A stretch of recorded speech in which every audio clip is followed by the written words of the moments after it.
হেলমেটবিহীন অবস্থায় বাইক চালাতে গিয়ে মুর্শিদাবাদে মৃত্যু এক যুবকের। একটি 4 চাকা গাড়ির সাথে সংঘর্ষে মৃত্যু হয় তার। পুলিশ সূত্রে জানা গেছে, মৃত যুবকের নাম সহিবুর রহমান, বয়স 22 বছর। হেলমেটবিহীন অবস্থায় মোটরবাইক চালাতে গিয়ে মুর্শিদাবাদে মৃত্যু এক যুবকের।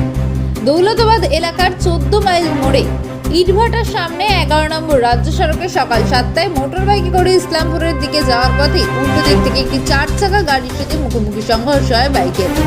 ঘটনাস্থলেই বাইক চালকের মৃত্যু হয়েছে বলে জানা গিয়েছে। মোটরবাইক চালক সকালবেলায় ইসলামপুরে সবজি পটল বিক্রি করতে যাওয়ার পথেই ঘটনাটি ঘটে বলে জানা গিয়েছে।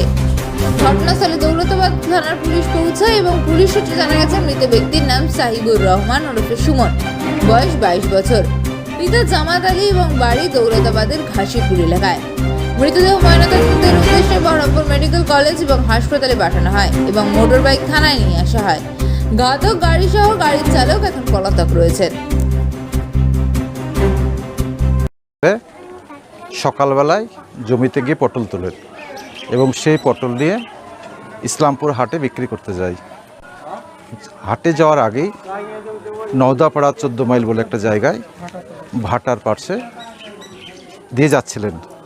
এমন সময় ইসলামপুর থেকে আগত একটা বোলেরো গাড়ি 407 হঠাৎ করে সরাসরি ওকে এসে সংঘর্ষ করে এবং স্পটেই এই সুমন বলে ছেলেটি স্পট ডেথ হয়ে যায়।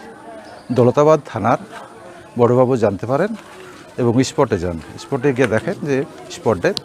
সঙ্গে সঙ্গে ওকে বহরমপুর মেডিকেল কলেজে পৌঁছে দেন। তারপর বাড়িতে সংবাদ দেন। সংবাদ দেওয়ার পর বাড়ির লোকজন বহরমপুর হসপিটালে গিয়েছেন। পোস্টমর্টমের পর কখন পোস্টমর্টম হবে, তারপর লাশ নিয়ে এসে দাফন করা হবে। এটা হচ্ছে বিষয়। আচ্ছা, ওর ভালো নাম হচ্ছে সমীর রহমান সুমন। ওর 22 বছর বয়স। বাপের নাম জামাত আলী। ঠিক আছে, বললাম তো।